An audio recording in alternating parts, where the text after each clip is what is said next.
For most of us, flipping a light switch is, well, it's nothing. We don't even think about it. But in the Zaporizhzhia region, it's a political act. It's a military objective. And for thousands of people, it's simply impossible. So today, we're going to dive into this ongoing battle for power in literally every sense of the word. So it all boils down to this one simple question. On any given day in Zaporizhzhia, why do the lights go out? It sounds straightforward, right? But the answer? Well, it's anything but. Imagine your day just getting plunged into darkness with zero warning. What's really happening to the power grid over there? Okay, so the first thing you've got to understand is that the answer you get completely depends on who you ask. It's like we're looking at two totally different realities playing out at the same time.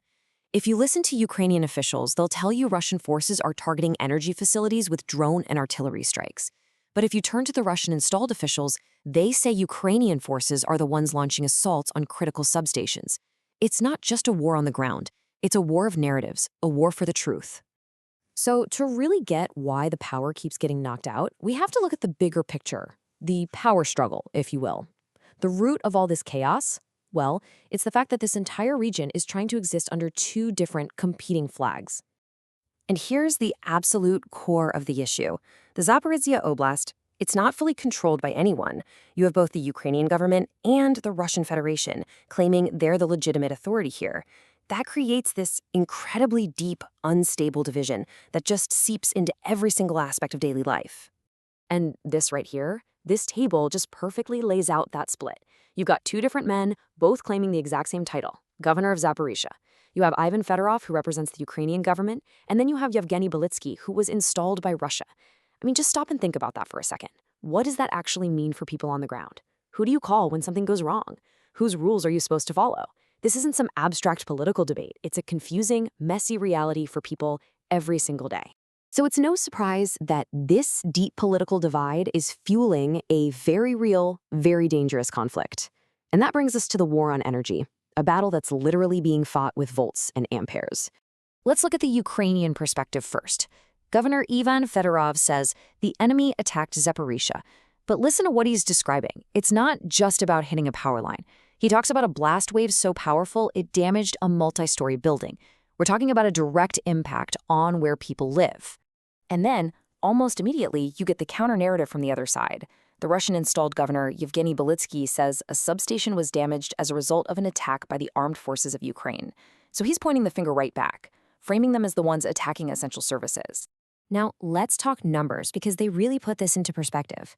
44,000. According to the Russian-installed officials, that's how many residents were left without any electricity after just one of these incidents. And that's not just, oh, I can't charge my phone. This affects everything. Heating, clean water, communications. It's a massive disruption to life for a huge number of people. So you can see how this creates a really dangerous, relentless cycle, right? You get these widespread outages because the infrastructure is constantly getting damaged. That means repair crews have to go into these incredibly dangerous situations, working under the constant threat of another attack. And it's not just the grid getting hit. We're talking about residential buildings caught in a crossfire.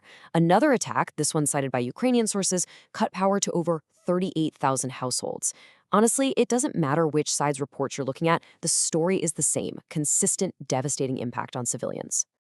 Okay, so as if this whole war on energy wasn't dangerous enough on its own, let's raise the stakes. All of this is happening right in the shadow of Europe's largest nuclear power plant. We're talking about the Zaporizhzhia Nuclear Power Plant, or the ZNPP. And this thing is an absolute behemoth. To give you an idea, before the full-scale invasion, this one plant generated about 20% of all of Ukraine's electricity. It's huge. Now, for safety reasons, all 6 of its reactors are currently in what's called a cold shutdown. So you might be thinking, okay, if the reactors are shut down, what's the big deal? What's the risk? And that's a totally fair question. The thing is, a nuclear power plant is never really off. And this is why everyone is holding their breath. Look, even in a shutdown state, those reactors need a constant flow of electricity just to run their cooling and safety systems. It's absolutely crucial. Right now, the entire plant is relying on a single main power line, just one. And its only backup, the fail-safe line, was recently damaged and disconnected because of all the military activity. If they lose that main line, I mean, the consequences would be just catastrophic. The situation is so incredibly tense that the International Atomic Energy Agency, the IAEA, has actually had to step in and broker these fragile local ceasefires. And why? Just so Ukrainian repair crews can get in there and try to fix that vital backup line. Can you imagine that?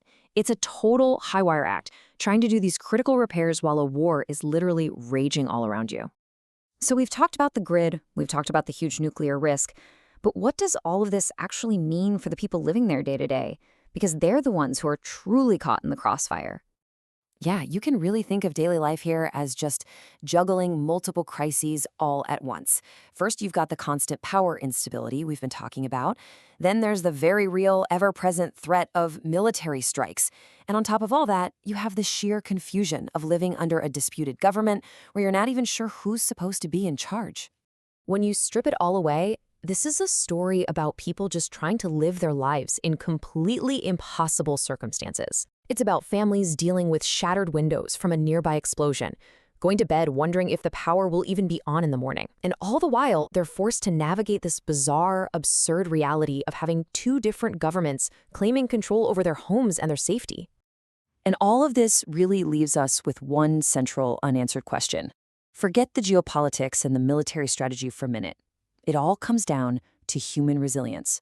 How does a community even begin to survive when it's being torn apart by two governments, two completely conflicting stories, and a frontline that runs right through its very heart?